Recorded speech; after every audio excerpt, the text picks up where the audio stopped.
ازيكم عاملين ايه؟ يا رب دايما تكونوا بكل خير.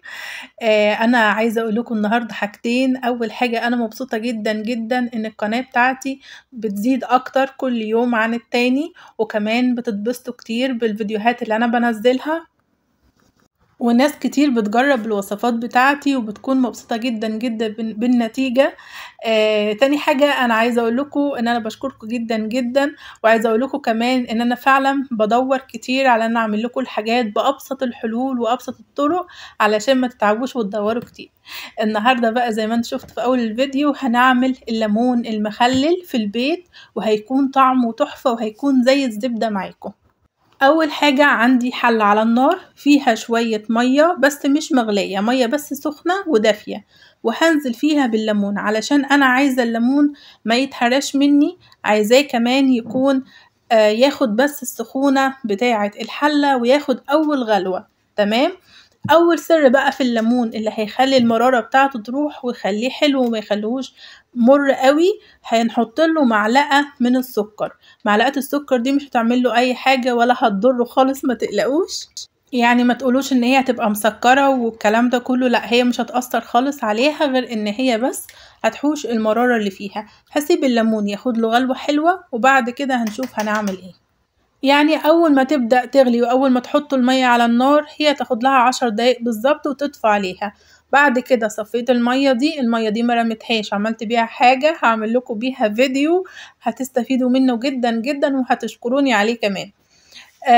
تاني حاجة، انا مسكت الليمون ده حطيته في اي بولة عندكم، وحطيت مية عادية تانية من الحنفية، كل شوية اغير عليه، يعني من الصبح من بالليل لحد الصبح غيرت عليه يمكن 10 او 12 مرة. كل ما تدخلي المطبخ افتحي عليه الحنفية وغيروا المية بتاعته عشان المرارة بتاعته.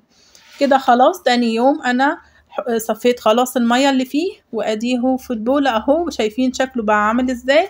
هنبدأ بقى نجيب المكونات بتاعتنا اللي هنعملها فيه، ونجيب سواء عندكم علب تلاجة أو أي برطمان عندكم هتخزنوه فيه أو هتخللوه فيه، هاتوه وتعالوا بقى نبدأ نشوف هنحط فيه ايه ونعمل فيه ايه بالظبط. أول حاجة عندي شطة، على حسب بقى الكمية بتاعتك هتمسكي كل ليمونة تفتحيها من النص زي كده وتحطي شطة، على حسب برضو ما انتي بتحبي الشطة ازاي في الحاجة بتاعتك. عايزاها سبايسي زودي، عايزاها بسيطة حطي كمية بسيطة. انا همسك الليمون بتاعي كله وهبدأ ان انا افتحه فتحات زي ما انتوا شايفين، واحط في قلبه شطة زي ما انتوا شايفين كده بالظبط.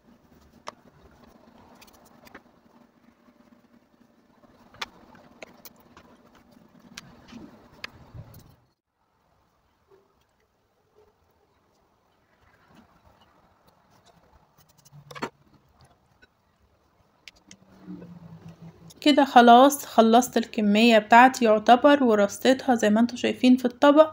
هجيب كوبايتين من المية الدافية، وهجيب ملح، وهجيب كمان ليمون على قد كده 5 ليمونات معصورين. تمام. وعندي ده كركم وعندي زيت. هبدأ احط شوية من الشطة في المية، وهبدأ احط الكركم عشان يديله اللون الاصفر الحلو اللي انتوا بتشوفوه في اي حاجة، يعني بتشوفوه اوقات لما بتشتروه من بره او بتاكلوه في اي مطعم بيكون لونه اصفر كده حلو. انا حطيت معلقة الكركم اللي انتوا شفتوها، وبعد كده هنزل بالملح بتاعي برضو على حسب الكمية بتاعتك. انا مش عايزة اقول مقادير لان انا عندي الليمونة دي كبيرة خالص، وكمان العدد اللي انتوا شايفينه ممكن انتوا تحطوا ليمون اكتر وممكن الليمون يكون صغير، فعلى حسب كده انتوا هتعملوا. امشوا بس على الخطوات دي والمكونات دي، بس المقادير ترجع لكم وترجع للكمية اللي انتوا هتعملوه بيها. تمام. بعد كده هنزل بالليمون، الليمون ده بيديله برضو مزازة حلوة كده وطعم حلو، وهبدأ ادوبهم كلهم مع بعضيهم، وبعد كده هنزل بيهم على الليمون بتاعي. طبعا المية لازم تغطي الليمون او على الاقل تبقى فوق كده بشوية.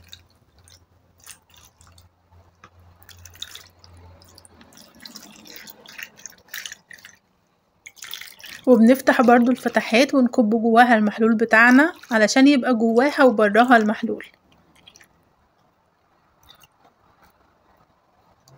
تمام كده. بعد كده جبت مية تاني وزودتها علشان قلتلكوا لازم تكون المية كتيرة.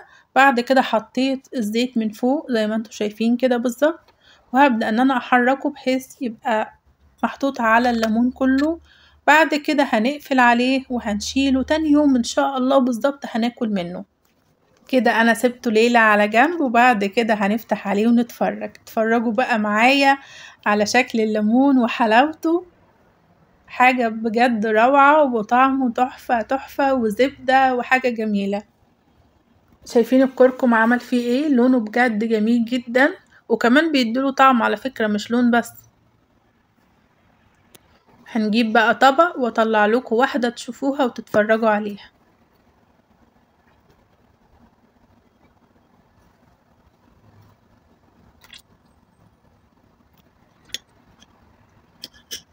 اتفرجوا بقى على شكلها من جوه عامل ازاي.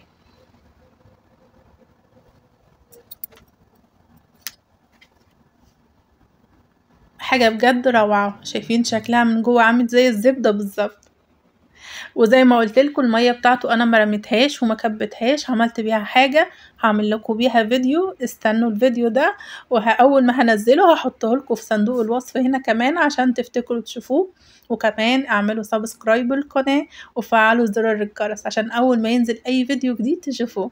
جربوها وقولي رأيكم بقى في الكومنتات. بألف هنا علينا وعليكم. باي باي.